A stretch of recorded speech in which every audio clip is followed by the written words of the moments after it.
నమస్తే, నేను మీ JK. Welcome to Hasa TV. కేంద్ర రాష్ట్ర ప్రభుత్వాలు వాహనదారులకు అయితే గుడ్ న్యూస్ అయితే చెప్పింది.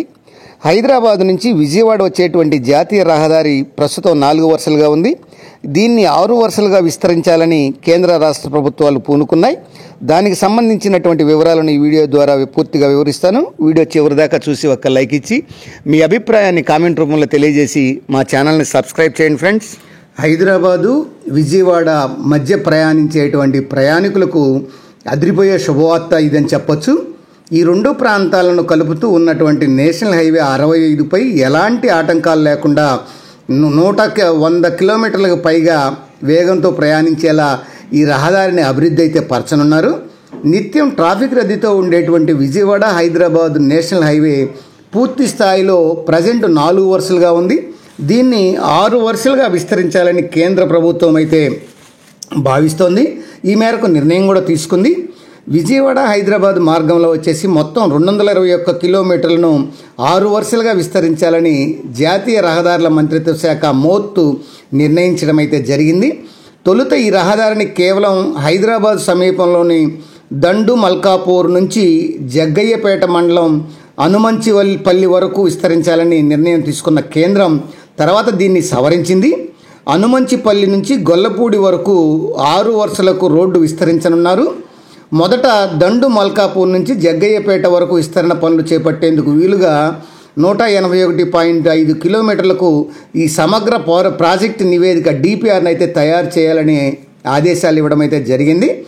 కానీ ప్రజాప్రతినిధుల ఒత్తిడి, ట్రాఫిక్ రద్దీని దృష్టిలో ఉంచుకొని గొల్లపూడి వరకు విస్తరించాలని నిర్ణయం తీసుకున్నారు.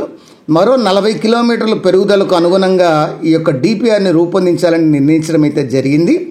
ఈ డిపిఆర్ రూపకల్పనకు ఇది మార్చి 24వ తేదీ తుది గడువుగా నిర్ణయిస్తూ తాజా టెండర్లకు కేంద్ర రవాణా, రహదారుల మరియు మంత్రిత్వ శాఖ ఈ నోటిఫికేషన్ అయితే జారీ చేయడం అయితే జరిగింది.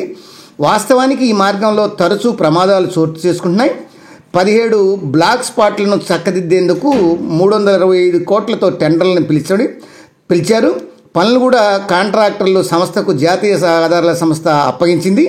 ఇప్పుడు 221.5 కిలోమీటర్లు విస్తరించే డిపిఆర్లో ఈ దిద్దుబాటు పనులు మినహాయించినట్లు ఈ నోటిఫికేషన్లో పేర్కొనడం అయితే జరిగింది. ఇక నందిగామ వద్ద నిర్మాణంలో ఉన్నటువంటి బైపాస్ రోడ్డు పనులను కూడా ఈ టెండరు పరిధి నుంచి తొలగించారు. జగ్గయ్యపేట నుంచి గొల్లపూడి వరకు తరచూ ట్రాఫిక్ ఇబ్బందులు పెరుగుతున్నాయి. ఈ వాహనాలను దృష్టిలో ఉంచుకుని తాజా నిర్ణయాన్ని కూడా తీసుకోవడం అయితే జరిగింది. 6 లైన్లకు జాతీయ రహదారిని విస్తరించడం మూలంగా వాహనాల రాకపోకల ఆటంకాలు తొలగిపోతాయని ఈ జాతీయ రహదారుల సంస్థ అధికారి కూడా ఒకరు పేర్కొనడం అయితే జరిగింది. ఇక ఈ డిపిఆర్ తయారు చేసిన ప్రక్రియ పూర్తి వెంటనే ఈ కాంట్రాక్టర్ను కూడా ఎంపిక చేయనున్నారు.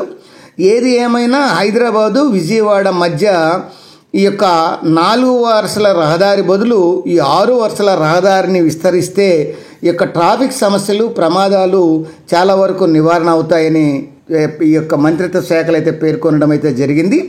ఏది ఏమైనా ఇది కానీ జరిగితే ఈ హైదరాబాదు ఈ యొక్క విజయవాడ మధ్య ఈ రహదారిపై ట్రాఫిక్ ఇబ్బందులు జరుగుతాయి, ప్రమాదాలు జరుగుతాయి, ప్రయాణం సులభతరం అవుతుంది. అది త్వరగా కావాలని మనం కూడా కోరుకుందాం. అది ఫ్రెండ్స్, మరొక మంచి అప్డేట్తో మీ ముందుంటాను ఫ్రెండ్స్. జై హింద్.